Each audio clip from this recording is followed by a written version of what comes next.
உங்களுக்கு ஒரு கதை சொல்லட்டா?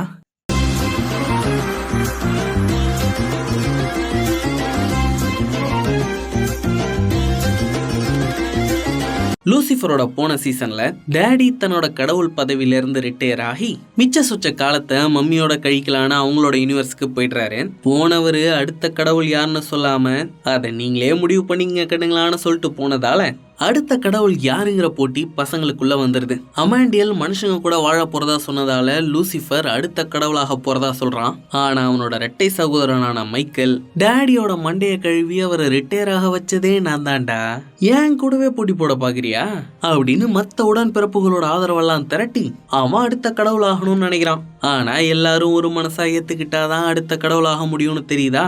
அத சண்டை செஞ்சு முடிவு பண்ணிக்கலான்னு லூசிஃபரும் மைக்கேலும் அடிச்சுக்கிறானுங்க. அந்த சண்டையில டெக்கரை மைக்கேல் குத்தி கொன்னுடுறான். நான் என் போலீஸ்கார சாக விட மாட்டேன்டா அப்படின்னு சொன்ன லூசிஃபர் இந்த பக்கமே நீ வரக்கூடாதுன்னு கடவுளால தடை செய்யப்பட்ட சொர்க்கத்துக்கு வரான். சாகா வரத்தை தர லிலித்தோட மோதிரத்தை டெக்கருக்கு போட்டு விட்டு அவளை உயிர் பழைக்க வச்சுட்டு லூசிஃபர் எரிஞ்சு சாம்பல் ஆயிடுறான். ஆனா லூசிஃபர் காதலுக்காக செஞ்ச தியாகம் அவனை மறுபடியும் உயிர்ப்பிக்குது. மறுபடியும் பூமிக்கு வந்தவன் டெக்கரை மைக்கில கொல்ல விடாம தடுத்து திருந்துறதுக்கு மைக்கிளுக்கு ரெண்டாவது வாய்ப்பு கொடுக்கறான். அதனால எல்லாருமா ஒண்ணு சேர்ந்து லூசிஃபரை கடவுளா ஏத்துக்கிறாங்க. இப்போ லூசிஃபர் கடவுளானானா இல்லையா, லூசிஃபர் டெக்கரோட காதல் எப்படி முடிவுக்கு வந்துச்சு அப்படிங்கிற எல்லாத்தையும் லூசிஃபரோட இந்த கடைசி சீசன்ல பார்க்கலாம்.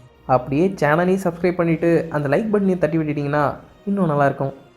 கதையோட ஆரம்பத்துல லூசிஃபர் டெக்கர் கூட டேட்டிங் போகணுங்கிற அவசரத்துல ஸ்பீட் லிமிட்டை தாண்டி காரை வேகமா ஓட்டிட்டு போயிட்டு இருக்கான். அப்போ ஒரு போலீஸ்காரன் லூசிஃபரை சேஸ் பண்ணி பிளாக் பண்றான். லூசிஃபர் சீசனோட ஃபர்ஸ்ட் சீசன்ல ஃபர்ஸ்ட் எபிசோட்ல வந்தானே ஒரு போலீஸ்காரன், அவனே தான் மறுபடியும் வந்திருக்கான். என்னடா கடவுளான லூசிஃபர் இன்னும் இங்க டேட்டிங்னு சுத்திட்டு இருக்கானேன்னு தானே யோசிக்கிறீங்க? தலைவன் சொர்க்கத்துக்கு போய் கடவுளோட அரியாசனத்துல உட்கார்ந்தாதான் கடவுளா மாறுவானா. ஐயா நீங்களா? போன தடவை உங்ககிட்ட வாங்கின காசுல நல்லா குஜாலா இருந்தங்க, என்ன அதனால என் பொண்டாட்டி என்னை விட்டுட்டு போயிட்டா, கூடவே வீட்டையும் எடுத்துக்கிட்டு என்ன தெருவுல தள்ளிட்டா. இப்ப இந்த வண்டியோட தெருவா இருந்தாங்க வாழ்ந்துகிட்டு இருக்கேன். இருந்தாலும் நல்லா நிம்மதியா இருக்கேன். எல்லாம் உங்க புண்ணியம் தான். போன தடவை மாதிரியே கொஞ்சம் காசு இருந்தா கொடுத்துட்டு போங்களேன் அப்படின்னு அந்த போலீஸ்காரன் வாய் விட்டு கேட்க லூசிஃபரும் கொஞ்சம் காசை கொடுத்துட்டு டெக்கரை பாக்கிறதுக்காக வரான். ரெண்டு பேரும் கடைசியா பூமியில ஒரு தடவை டேட்டிங் பண்றதுக்காக ஒரு பிரைவேட் மேஜிக் ஷோக்கு வந்திருக்கிறாங்க. இங்க மேக்னாருங்கிற ஒரு பெரிய மேஜிஷியன் கடைசியா ஒரு ஷோ நடத்துறாராம். அதை காட்டுறதுக்காக தான் லூசிஃபர் டெக்கரை இங்க அழைச்சிட்டு வந்திருக்கிறான். அதோட பையன் மேக்னாரோட மேஜிக் ஷோக்கு பெரிய ரசிகனாங்க. மேஜிக் ஷோ ஆரம்பிச்சோன்னே மேக்னார் ஒரு பொட்டிக்குள்ள போய் உட்காந்துக்கிறாரா. அவரோட அசிஸ்டன்ட் பொட்டியை மூடிட்டு ஒவ்வொரு கத்தியா எடுத்து பொட்டிக்குள்ள சொருகிறா. ஆனா ரத்தம் எதுவும் வரல. அதை பார்த்து எல்லாரும் ஆச்சரியப்பட்டுக்கிட்டு இருக்க, இந்த பெட்டிக்குள்ள வச்சு குத்தப்பட்டவரு இன்னொரு பெட்டிக்குள்ள இருந்து வரப்போற அதிசயத்தை பாருங்க அப்படின்னு சொல்லிட்டு அவ தரகுறா. அதுல இருந்து அவரு குத்தி கொல்லப்பட்ட நிலையில பொணமா வந்து விழறாரு. எல்லாரும் இங்க என்னடா நடக்குதுன்னு முழிச்சுக்கிட்டு இருக்க, அந்த சின்ன பொட்டிக்குள்ள இருந்து யாரோ தட்டுற சத்தம் கேக்குது. யாரா அதுன்னு திறந்து பார்த்தா அதுக்குள்ள இருந்து இன்னொரு மேக்னார் வெளியே வராரு. ஆடா இவங்க ரெட்டைங்க, கொல்லப்பட்டிருக்கிறது மேக்னாரோட ரெட்டை ஜெரால்டு. இப்படிதான் இவ்வளவு நாளா ஒருத்தர் இந்த பெட்டிலையும் ஒருத்தர் அந்த பெட்டிலையும் இருந்து தூம் 3ல வரா மாதிரி மேஜிக் பண்ணிட்டு இருந்திருக்காங்க. நம்ம டெக்கர் வேற போலீஸ்ல இருந்து ரிட்டையர் ஆயிட்டதையே மறந்துட்டு அங்க இருக்கிறவங்க கிட்ட வழக்கம் போல கேள்வியா கேட்டுட்டு இருக்கா. குறுக்க வந்த மேக்னாரோட பையன் எதா இருந்தாலும் போலீஸ் வந்தோன்னு பேசிக்கலாம்னு சொல்லிடுறான். கொஞ்ச நேரத்திலேயே எல்லாவும் கேரளும் மத்த போலீஸை கூட்டிக்கிட்டு மர்டர் ஸ்பாட்டுக்கு வராங்க. டேன் இறந்துட்டதால அந்த இடத்துக்கு கேரோல் டிரான்ஸ்ஃபர் வாங்கிட்டு வந்திருக்காங்க. சரி போலீஸ்கார், அதான் இவங்க எல்லாம் வந்துட்டாங்கல்ல, வாங்க நம்ம திட்டப்படியா எடுத்து படத்துக்கு போவோம் அப்படின்னு லூசிஃபர் டெக்கரை கூப்பிட, இல்ல லூசிஃபர் இந்த கொலைக்கு நாமளும் சாட்சி, அதனால நாம இங்க இருந்து போக கூடாது அப்படின்னு சொல்லிடுறா. லூசிஃபரும் வேற வழி இல்லாம சரி இருந்து தொலைகிறேன்னு சொல்லிடுறான். எல்லாம் அவரோட ஃபாரன்சிக் வேலையை ஆரம்பிக்கிறா. கேரோல் அங்க இருக்கிற ஒவ்வொருத்தரையா கூப்பிட்டு விசாரணை பண்றான். அவங்களோட வேலையை பார்த்துட்டு இருக்காங்க. நாம என்னத்த பண்றதுன்னு டெக்கர் ஒரு ஓரமா நின்றுட்டு இருக்க, அவகிட்ட கீட்டோன்கிறவன் வந்து பேச்சு கொடுக்குறான். இந்த பையன் மேக்னார் கிட்ட ஒரு காலத்துல அப்ரசண்டியா வேலை பார்த்தவங்க. ஆனா இப்ப அவர்கிட்ட இருந்து பிரிஞ்சு தனியா வந்து இன்ஸ்டால மேஜிக் ரீல்ஸை போட்டு சம்பாரிச்சிட்டு இருக்கான். அவனுக்கு இந்த கொலையை பத்தி ஏதாவது தெரியுமான்னு டெக்கர் விசாரிச்சிட்டு இருக்காளா.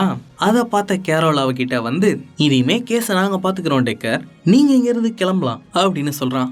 அப்பாடா சரி போலீஸ்கார் நம்ம படத்துக்கு போலாமா அப்படின்னு லூசிஃபர் கூப்பிட்டு இருக்கும் போதே வேகமா அங்க ஓடி வந்த எல்லாம் ஜெரால்ட் ஷோ ஆரம்பிக்கிறதுக்கு 2 மணி நேரத்துக்கு முன்னாடியே செத்துருக்காருதா சொல்றான். அதோட இங்க இருக்கிற யாரோ ஒருத்தர் தான் கொலகாரங்களா இருக்க வாய்ப்பு இருக்குன்னு வேற சொல்றாளா. இவங்க இங்கேயே இருக்க வேண்டியதாயிடுது. லூசிஃபரோட டேட்டிங்ல மேல மறுபடியும் மண்ணு விழுந்துருது. கொலையாளி இங்கே இருக்கிறதால கேரோல் ஒவ்வொருத்தரையா கூப்பிட்டு விசாரிக்கிறான். அதுல டெக்கரையும் கூப்பிட்டு விசாரிக்கிறானா. அவ கேட்ட கேள்விக்கு பதில சொல்லாம இவனுக்கு கேஸ்ல இப்படி பண்ணலாம் அப்படி பண்ணலாம்னு யோசனை சொல்லிட்டு இருக்கா. உங்க விசாரணை முடிஞ்சிருச்சுங்க, தயவு செஞ்சு இங்க இருந்து கிளம்புங்க அப்படின்னு அவளை அனுப்பி வச்சுட்டு லூசிஃபரை கூப்பிட்டு விசாரிக்கிறான். இந்த ஷோக்கு வரதுக்கு முன்னாடி என்ன பண்ணிட்டு இருந்தீங்க? ஒரு போலீஸ்காரரு நான் ஸ்பீடா வந்ததுனால என்ன பிளாக் பண்ணாரா, அதான் அவருக்கு அப்படியே காசு கொடுத்துட்டு வந்தேன். அது சரி. ஆமா, உனக்கு எப்படி இந்த பிரைவேட் ஷோக்கு டிக்கெட் கிடைச்சது? இந்த இடத்த ஓபன் பண்ணதுல இருந்தே நான் இங்க மெம்பரா இருக்கேங்க. என்னையா சொல்ற? 40 வருஷமா மெம்பரா இருக்கிறியா? ஆமா, உன்னோட வயசு என்ன? நரகத்துல நேரம்லாம் வேற மாதிரி இருக்கும், அத பத்திலாம் என்னால விளக்க முடியாதே. என்னையா சொல்ற? சரி, இந்த கத்திலாம் எதுவும் பயன்படுத்துவியா? கத்திலாம் மேஸோட ஸ்டைலுங்க, நான் அதெல்லாம் பெருசா பயன்படுத்த மாட்டேன். ஆனா ஒரே ஒரு தடவை ஒருத்தனை நெஞ்சிலேயே குத்தி கொண்டு இருக்கேன் அப்படின்னு லூசிஃபர் எல்லா உண்மையும் சொல்றானா. யாரா இவன் பைத்தியக்காரன்னு கேரோலுக்கு தோணுது. ஆனா லூசிஃபர் மேல சந்தேகமும் வர ஆரம்பிச்சிடுது.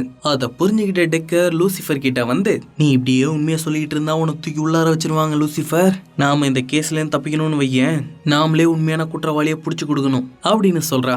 ஆனா அதுக்குள்ள கேரோல் லூசிஃபர் சந்திச்ச போலீஸ்காரனை விசாரிச்சதுல லூசிஃபர் கொலைகாரன் இல்லைன்னு அவனுக்கு தெரிய வந்துருது.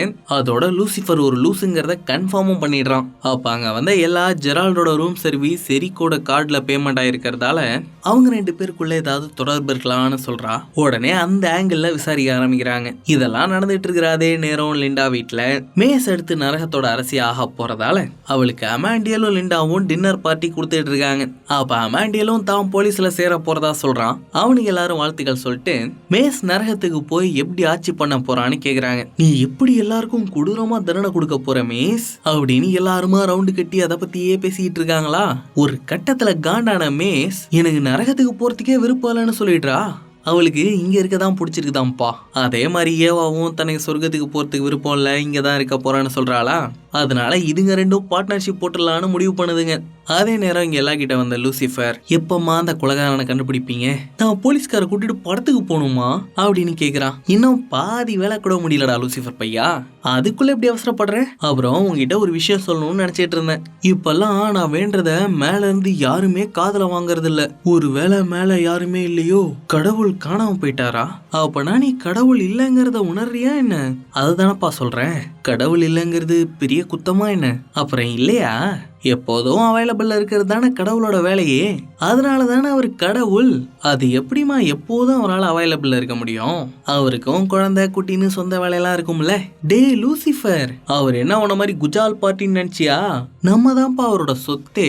அவரோட வேலையே நம்மளை பாத்துக்கிறது தான். நாம நல்லவங்களோ கெட்டவங்களோ அதெல்லாம் முக்கியமே இல்லை. நம்ம எல்லாரையும் பாத்துக்க வேண்டியது அவரோட கடமை அப்படின்னு எல்லாம் சொல்ல, அப்போதான் லூசிஃபருக்கு நாம எப்பேற்பட்ட சுயநலவாதியா இருந்திருக்கோங்கிறது புரியுது.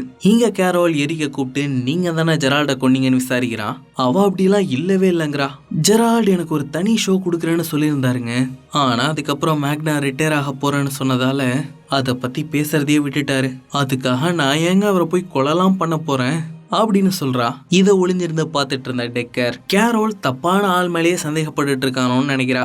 இதை அவன் கிட்ட சொல்லலான்னு வரும்போது அவனே டெக்கர் கிட்ட வந்து தன்னால கொலைகாரனை கண்டுபிடிக்க முடியலன்னு சொல்லி அவகிட்ட உதவி கேட்கிறான்.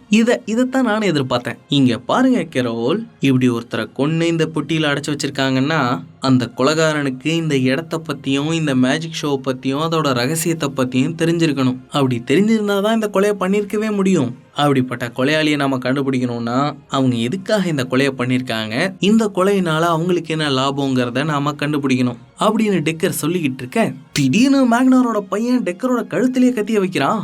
இந்த பையதாங்க ஜெரால்ட கொண்டு இருக்கிறான். இவன் இந்த ஷோ வச்சு நிறைய காசு பார்க்கணும்னு நினைச்சிருக்கிறான். இந்த ஷோவை நெட்ஃபிளிக்ஸ்ல விற்கிறதுக்காக டீல்லாம் போட்டிருக்கிறான். அதுக்காக ஜெரால்ட் கிட்ட அக்ரிமெண்ட்ல கையெழுத்தும் கேட்டிருக்கிறான். ஆனா அவர் அதுக்கு முடியாதுன்னு சொன்னதால அந்த கோவத்துல அவரை கொன்னு ஷோ ஆரம்பிக்கிறதுக்கு முன்னாடியே பொட்டிக்குள்ள போட்டிருக்கிறான். இந்த விஷயம் அவனோட அப்பா மேக்னாருக்கே இப்பதான் தெரியுதா. பாவம் அவர் அதை கேட்டு உடஞ்சி போயிடுறாரு. இந்த பையன் அவன் பண்ண எல்லாத்தையும் அவன் வாயாலே ஒத்துக்கிறாங்க. டே தம்பி, ஒழுங்கா சரணடைஞ்சிடுறா அப்படின்னு கேரோல் எவ்வளவோ சொல்றான். உங்களை விட எனக்கு இந்த இடத்த பத்தி நல்லா தெரியும்டா அப்படின்னு சொல்லி டெக்கரை இழுத்துக்கிட்டு ஒரு ரகசிய வழியில தப்பிக்க பாக்குறான். போலீஸ்கார விட்டுடுறான்னு லூசிஃபர் பின்னாடியே கதவை திறந்துகிட்டு வர பைபிள பறந்து வந்து விழறான். டெக்கர் தாங்க அடிச்சு பறக்க விட்டுருக்கிறா. அமாண்டியரோட நெக்லஸ் சின்ன இவகிட்ட தான் இருக்கு. அதான் அம்னிக்கு இவ்வளோ பலம். இவ்வளோ நேரமா அவன் வாயாலேயே உண்மையை ஒத்துக்கணும் தான் அமைதியா இருந்திருக்கிறா. அதுக்கப்புறம் கேரல் வந்து அவனை கைது பண்ணி எடுத்துட்டு போயிடுறான். அன்னைக்கு கேஸ் முடிஞ்சு லக்ஸுக்கு வந்த லூசிஃபர் எல்லாம் சொன்ன விஷயத்த டெக்கர் கிட்ட சொல்லி புலம்ப ஆரம்பிச்சிடுறான். நான் பயங்கரமான சுயநலவாதி போலீஸ்கார். நான் எப்படி சுயநலம் இல்லாத ஒரு நல்ல கடவுளா இருப்பேன்? நான் எப்படி எல்லாரையும் பாத்துக்க போறேன்னு எனக்கு ரொம்ப பயமா இருக்கு போலீஸ்கார். நீ ஏன் லூசிஃபர் பயப்படுற? உன்னால கண்டிப்பா ஒரு நல்ல கடவுளா இருக்க முடியும். நான் உன் கூடவே இருக்கேன், நீ எதுக்கும் பயப்படாத அப்படின்னு டெக்கர் லூசிஃபருக்கு ஆறுதல் சொல்லி அவனை சமாதானப்படுத்துறான். அதுக்கப்புறம் நடுராத்துல திடீர்னு எந்திரிச்ச லூசிஃபர் அங்க இருந்த டேனோட போட்டோவை பார்த்துட்டு நரகத்துக்கு பறந்து வரான். நரகத்துல டேன் லூசிஃபரோட வேலைக்காரன் கூட டேபிள் டென்னிஸ் விளையாண்டு காலத்தை ஓட்டிட்டு இருக்காங்க. இவன் எதுக்காக நரகத்துக்கு வந்திருக்கான், இவனை எப்படி சொர்க்கத்துக்கு அனுப்புறதுன்னு லூசிஃபருக்கு ஒன்னும் தெரியலையா? அதான் டேன் இன்னும் இங்கேயே இருக்கான். இப்ப கூட லூசிஃபர் இங்க வந்தோடனே தன்னை சொர்க்கத்துக்கு தான் கூட்டிட்டு போக வந்திருக்கான்னு நினைச்சுக்கிறான். ஆனா லூசிஃபர் இன்னும் அதுக்கான வழி கிடைக்கலன்னு சொன்னோன்னே ரொம்ப சோகமாயிடுறான். நான் என்னடா அப்படி தப்பு பண்ணேன், எனக்கு மட்டும் ஏன்டா அப்படி நடக்குது? நீ சீக்கிரமா கடவுளாகி எல்லாத்தையும் மாத்த வேண்டியதானே? அப்படிலாம் நினைச்சா மாதிரி எல்லாத்தையும் பொசுக்குன்னு மாத்திர முடியாது டேன். இத சொல்றதுக்கு தான் இவ்வளவு தூரம் பறந்து வந்தியாக்கும். போடா போய் நல்ல கடவுளாகிற வழியை பாரு அப்படின்னு டேன் ரொம்ப வருத்தமா சொல்றான். அவனுக்கு எப்படி ஆறுதல் சொல்றதுனே தெரியாம லூசிஃபர் அங்க இருந்து கிளம்பிடுறான். அப்ப நரகத்துல இடி மின்னெல்லாம் பயங்கரமா அடிக்குது. நரகத்தோட அரியாசனத்துல பெரிய ஹீல்ஸ் போட்ட ஒரு பொண்ணு உட்கார்ந்து இருக்கிறா. யார் இந்த பொண்ணு? எதனால டேன் இன்னும் சொர்க்கத்துக்கு போல? அவன் சொர்க்கத்துக்கு போவானா? லூசிஃபர் கடவுள் ஆவானா? இதுக்கான விடை எல்லாத்தையுமே அடுத்தடுத்த எபிசோட்ஸ்ல பார்க்கலாம். உங்களுக்கு இந்த வீடியோ பிடிச்சிருக்குன்னு நம்புறேன். பிடிச்சிருந்துச்சுன்னா லைக் பண்ணுங்கள். உங்களோட ஒவ்வொரு லைக்ஸும் எங்களுக்கு புத்துணர்ச்சியை கொடுக்கும். இந்த வீடியோவை ஷேர் பண்ணி எங்களுக்கு சப்போர்ட் பண்ணுங்கள். முக்கியமாக இந்த வீடியோ பற்றின உங்களுடைய கருத்துக்களை கமெண்ட்ஸில் பதிவு பண்ணுங்கள். நம்ம சேனலை சப்ஸ்கிரைப் பண்ணுங்கள். அதோட பெல் ஐக்கானையும் ப்ரெஸ் பண்ணுங்கள். எங்களோட நோட்டிஃபிகேஷன் முதல்ல உங்களுக்கு கிடைக்கிறதுக்கு எங்களை சோஷியல் மீடியாலையும் ஃபாலோ பண்ணுங்கள். அதுக்கான லிங்க்ஸ் டிஸ்கிரிப்ஷனில் இருக்குது. நன்றி.